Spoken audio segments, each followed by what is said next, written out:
TNPSC போட்டித் தேர்வுக்கு தயாராகும் அனைவருக்கும் வணக்கம். நம்ம இந்த வீடியோ என்ன பார்க்க போகிறோன்னா, பிப்ரவரி மாதம் நடைபெற்ற டிஎன்பிஎஸ்சி அக்ரிகல்ச்சர் ஆஃபீஸர் டிபார்ட்மெண்ட்டில் கேட்ட ஒரு கொஸ்டின் பேப்பரில் மேக்ஸ் மட்டும் ஸ்கூல் குரூப் தான் பார்க்க போகிறோம். இதில் வந்து 7th மற்றும் 8th புக்கிலேருந்து மட்டுமே உங்களுக்கு ஒரு 10 கேள்வி வரும். ஸோ நீங்கள் என்ன பண்ணுங்கன்னா 7th புக்கும் 8th புக்கில் இருக்கிற சிலபஸுக்கு வர டாபிக் ஃபுல்லாக படிங்க. உங்களுக்கு 10 கேள்வி உங்கள் கையில் கண்டிப்பாக உண்டு. அதுக்கு உண்டான புக் ப்ரூஃப் தான் பார்க்க போகிறோம். டேரெக்டாக நிறைய சம்ம பார்த்தீங்கன்னா எடுத்துக்காட்டு சம்ம கேட்டிருக்காங்க, பயிர் சம்ம கேட்டிருக்காங்க. ஸோ நீங்கள் என்ன பண்ணுங்கன்னா 7th 8th புக்கில் இருக்கிற தனி வட்டி, கூட்டு வட்டி, லாப நஷ்ட கணக்கு, சதவீதம், இந்த ஆட்கள் கணக்கு, இது எல்லாமே ஃபுல்லாக நீங்கள் ஒர்க் அவுட் பண்ணி பார்த்தீங்கன்னா டேரெக்டாக உங்களுக்கு ஸ்கூல் புக்கு தான் சம்ம கேட்பாங்க. ஸோ ஃபஸ்ட்டு கொஸ்டின் பாருங்கள். அக்ரிகல்ச்சர் டிபார்ட்மெண்ட் கேட்ட கொஸ்டின் தான். பிப்ரவரி மாதம் 2020 நடைபெற்ற கொஸ்டின் தான் அது. 81 மாணவர்கள் 448 மீட்டர் நீளமுள்ள ஒரு சுவரில் ஒரு ஓவியத்தை 56 நாளில் வண்ணமிடுவார் எனில் 160 மீட்டர் நீளமுள்ள அதே போன்ற ஒரு சுவரில் 27 நாளில் அந்த ஓவியத்தை வண்ணமிடும் மாணவர்கள் எண்ணிக்கையாது. இது பார்த்தா ஆப்ஷன் 60. இது 8th புக்கில் உங்களுக்கு இருக்குது. 8th புக்கில் எடுத்துக்காட்டு சம்ம ஒரு 81 மாணவர்கள் 448 மீட்டர் நீளமுள்ள ஒரு சுவரில் ஓவியத்தை 56 நாளில் வண்ணமிடுவார் எனில் 160 மீட்டர் நீளமுள்ள அதே போன்ற ஒரு சுவரில் 27 நாளில் அந்த ஓவியத்தை எத்தனை வண்ணம் சொல்லி கேட்டாங்க. ஆப்ஷன் பார்த்தீங்கன்னா ஃபுல்லாக உங்களுக்கு எக்ஸாம்பிளோட ஃபுல்லாக கொடுத்துருக்காங்க. ஸோ எவ்வளோ ஆப்ஷனாக உங்களுக்கு ஆன்சர் 60 மாணவர்கள். ஸோ 8th புக்கில் உங்களுக்கு இருக்குது. நேர்மாறல், எதிர்மாறல், கலப்பு மாறல் சொல்லிட்டுவாங்க. அந்த மெத்தட் டைப்பில் இந்த கொஸ்டின் இருக்குது. ஸோ மேக்ஸிமம் எடுத்துக்காட்டு செம்ம அப்படி டைரெக்டாக கேட்டிருக்காங்க, பயிற்சி செம்ம கேட்டிருக்காங்க. அடுத்த கேள்வி. சதீஷ்குமார் என்பவர் ஒரு கடன் வாங்க நபரிடமிருந்து 52,000 ஒரு குறிப்பிட்ட தனிவடி விதத்தில் கடனாக பெறுகிறார். 4 ஆண்டு கழித்து சதீஷ்குமார் 79,040 மொத்த தொகையாக செலுத்தினார் எனில் வட்டி சதவீதம் என்ன? ஆக்சுவலாக ரிப்பீட்டட் கொஸ்டின் ஆல்ரெடி இது எக்ஸாம் கேட்டிருக்காங்க, வேறு ஒரு எக்ஸாமில் கேட்டிருந்தாங்க. ஸோ அதே கேள்வி தான் திருப்பி கேட்டிருக்காங்க. நீங்கள் ஸ்கூல் புக்கில் ஃபுல்லாக படிங்க, அந்த மெத்தடில் கேட்பாங்க. இல்லைன்னா பார்த்தீங்கன்னா கொஞ்சம் வேலையை மாற்றி கொடுப்பாங்களா கண்டி. உங்களுக்கு கண்டிப்பாக 7th book 8th book தனிவடி Kuruvadi படித்தாலே போதும். நான் வேணா ஷூராக சொல்கிறேன், இதில் இருந்தால் உங்களுக்கு கேள்வியே வரும். இது பார்த்தா ஆன்சர் பார்த்தீங்கன்னா 13%. இது 7th புக்கில் தனி வட்டி பாடத்தில் இருக்குது. எடுத்துக்காட்டு சம்ம டேட்டா கொடுத்துறாங்க பாருங்கள். சதீஷ்குமார் என்பவர் ஒரு கடன் வாங்க நபரிடமிருந்து 52,000 ஒரு குறிப்பிட்ட தனி விடத்தில் கடனாக பெற்றார். 4 ஆண்டுகள் கழித்து சதீஷ்குமார் 79,040 வட்டியை மொத்தமாக தொகையாக செலுத்தினார். இனி வட்டி சதவீதம் காண்க. மொத்த தொகையை செலுத்தினார்னா அசல் ப்ளஸ் வட்டி மொத்தமும் சேர்த்து தான் கட்டினார். ஸோ நம்ம கேல்குலேஷன் போட்டு நம்ம கண்டுபிடிக்கும். முதல்ல எவ்வளோ கண்டுபிடிக்கணும், தனி வட்டி எவ்வளோ கண்டுபிடிக்கணும், அது பர்சன்ட் எவ்வளோ கண்டுபிடிச்சா போதும். மொத்த தொகை ப்ளஸ் அசல் 2 கழிச்சா 27,040 வருது வட்டி. அதில் மட்டும் கழிச்சா எவ்வளோ பர்சன்டேஜ் நம்மளுக்கு 13%. ஸோ எடுத்துக்காட்டு சம்பந்தம் டேரெக்டாக கொஸ்டின் கேட்குறாங்க. 7th புக்கு 8th புக்கில் தனி வட்டி ஃபுல்லாக நீங்கள் படித்தாலே போதும். அடுத்த கேள்வி பார்க்கலாம் நம்ம.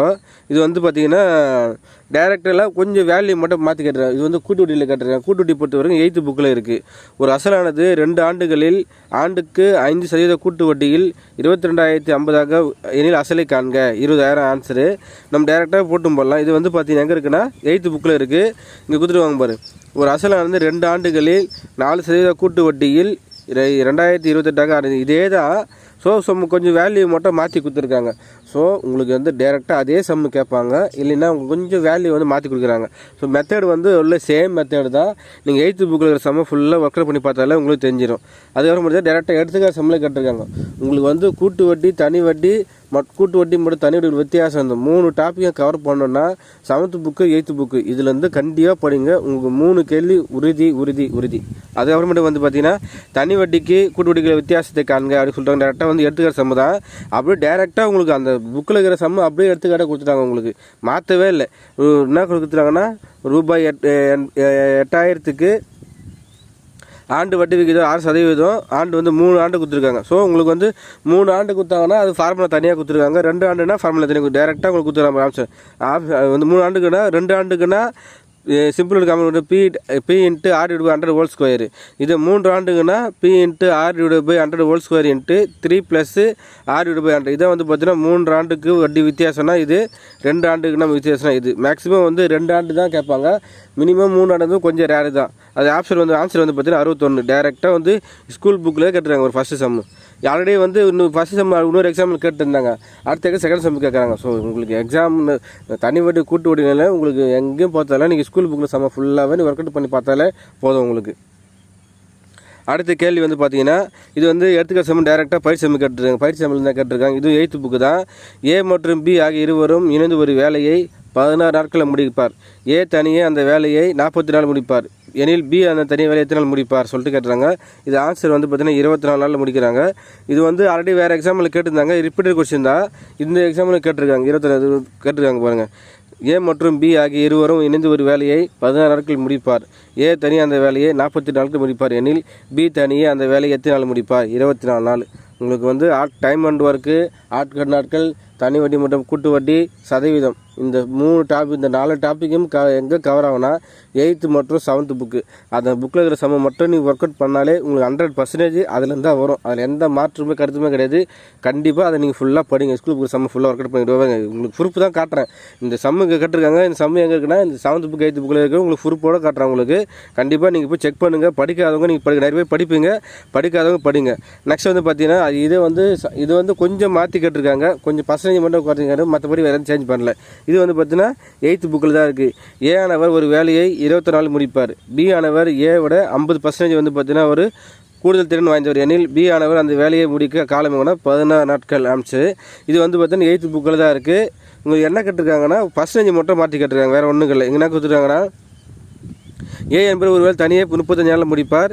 பி ஆனவர் ஏ விட 40% கொடுத்துருக்காங்க. அங்கே என்ன கொடுத்துருக்காங்கன்னா 50%. வேறு ஒன்றும் இல்லை. இது 40% கொடுத்துருக்காங்க. 50 கூடுதல் திறன் வாய்ந்தவர் எனில் பி ஆன அந்த வேலையை எத்தனை நாள் முடிப்பார்? அதான் சிம்பிள். ஏன்னா அங்கே 50% கொடுத்துருக்காங்க, 40% ஆக்கிடுறாங்க. இதுதான் கொஞ்சம் 10% கூட கொடுத்துருக்காங்களா கண்டி. சேம் மெத்தட் தான். மெத்தடில் எந்த மாற்றமே கிடையாது.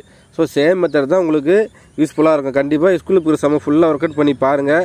கண்டிப்பாக அதில் வந்து டேரெக்டாக சம்ம எல்லாமே கேட்குறேன். அடுத்தது 4000 ரூபாய்க்கு ஆண்டுக்கு 5% கூட்டு வட்டியில் ஆண்டுக்கு ஒரு முறை கணக்கிடப்பட்டால் கிடைக்கும் கூட்டு வட்டி கேட்குங்க. கூட்டு வட்டியிலேருந்து பார்த்தீங்கன்னா இதோட 2 சம்மு பார்க்குறோம். 2 சம்மு.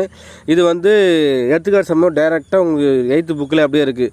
4000க்கு 5% ஆண்டு வட்டி விகிதத்தில் ஆண்டுக்கு ஒரு முறை வட்டி கணக்கிடப்படும். 2 ஆண்டுக்கு கிடைக்கும் கூட்டு வட்டி பொறுத்த வரைக்கும் மேக்ஸிமம் உங்களுக்கு 2 ஆண்டு தான் கேட்பாங்க. தாண்டி கேட்க முடியும். ஏன்னா சம்மு கொஞ்சம் ஒர்க் அவுட் பண்ணது கொஞ்சம் கஷ்டமாக இருக்கிறதுனால மேக்ஸிமம் 2 ஆண்டு தான் கேட்பாங்க. அதுக்கப்புறமேட்டு தான் கொஞ்சம் கடினமாக கிடந்தா 3 ஆண்டு கேட்பாங்க. இது வந்து பார்த்தீங்கன்னா எடுத்துக்காட்டில் ஃபஸ்ட்டு செம்ம கேட்குறாங்க. 4000க்கு ஆண்டு வட்டி விகிதம் 6%, அது 5%. எண்ணிக்கை 2 ஆண்டுகள் ஆண்டுக்கு ஒரு முறை வட்டி கணக்கிடப்படுகிறது. டைரெக்டாக உங்களுக்கு கூட்டு வட்டி கேட்குறாங்க. உங்களை எது கட்டுறாங்க? 8th புக்கிலேருந்து எடுத்துக்காட்டு செம்ம கேட்டிருக்காங்க. இது வந்து ஆன்சர் வந்து பார்த்தீங்கன்னா 410. கூட்டு வட்டி பற்றி ஃபார்முலா என்னது? P × 1+R/L. உங்களுக்கு வந்து ஸ்கூல் புக் முதல்ல வந்து எப்போ ஆல்ரெடி சொல்லியிருக்காங்க. டைரக்ட் மெத்தடில் சம்ம போட கற்றுங்க. அப்போ தான் உங்களுக்கு கண்டிப்பாக யூஸ்ஃபுல்லாக இருக்கும். அதுக்கு அடுத்த கேள்வி வந்து பார்த்தீங்கன்னா இது வரைக்கும் சம்ம எல்லாமே முக்கியமான கொஸ்டின். இதெல்லாம் அடுத்த உறுப்பு கணக்கெல்லாம் வந்து 8th புக்கில் அப்படி கொடுத்துருக்காங்க. ஸோ உங்களுக்கு வந்து பார்த்தீங்கன்னா தனி வட்டி மற்றும் கூட்டு வட்டியில் இருக்கிற டாபிக் மட்டும் ஃபுல்லாக நம்ம கவர் பண்ணிக்கிறோம். இந்த தனி வட்டி மற்றும் கூட்டு வட்டி, சதவீதம், நாட்கள் வேலை, இது எல்லாமே வந்து உங்களுக்கு 8th புக்கில் கவர் ஆகும். Plus 7th book. இந்த 2 புக்குமே நீங்கள் தரவாக படித்தாலே கண்டிப்பாக போதும். உங்களுக்கு வந்து மினிமம் 10 கேள்வி 7th மட்டும் 8th புக்கு நீங்கள் ஃபுல்லாக படிச்சிங்க, எல்லா டாப்பிக்கும் ஃபுல்லாக கவர் பண்ணிங்கன்னா உங்களுக்கு 10 கேள்வி டேரக்ட் மெத்தடில் வரலாம். இல்லைன்னா கொஞ்சம் வேல்யூவை மாற்றி கொடுக்கலாம். மற்றபடி வந்து பார்த்தீங்கன்னா உங்களுக்கு கொஸ்டின் பேப்பர்லேருந்து டேரெக்டாக உங்களுக்கு வரத்தான் வாய்ப்பு நிறையவே இருக்குது. அதனால் ஸ்கூல் புக்கில் சம்ம படிக்காதவங்க கம்பல்சரி போட்டு பாருங்கள். எல்லா சம்முமே ஸ்கூல் புக்கில் தான் வருது. கண்டிப்பாக ஸ்கூல் புக்கு படிங்க. உங்களுக்கு வந்து அதுக்கப்புறம் கூட கேளுங்க, என்ன சார் ஸ்கூல் புக்கில் வந்து கேட்டிங்களே எதுவுமே வரலன்னு நீங்கள் என்னை விட கமெண்டில் வந்து கேட்கலாம். கண்டிப்பாக ஸ்கூல் புக்கு தான் சம்ம வரும். சரிங்களா? இந்த வீடியோ பிடிச்சிருந்தா லைக் பண்ணுங்கள், கமெண்ட் பண்ணுங்கள், உங்கள் ஃப்ரெண்டுக்கும் ஷேர் பண்ணுங்கள். நம்புங்களே. தேங்க்யூ.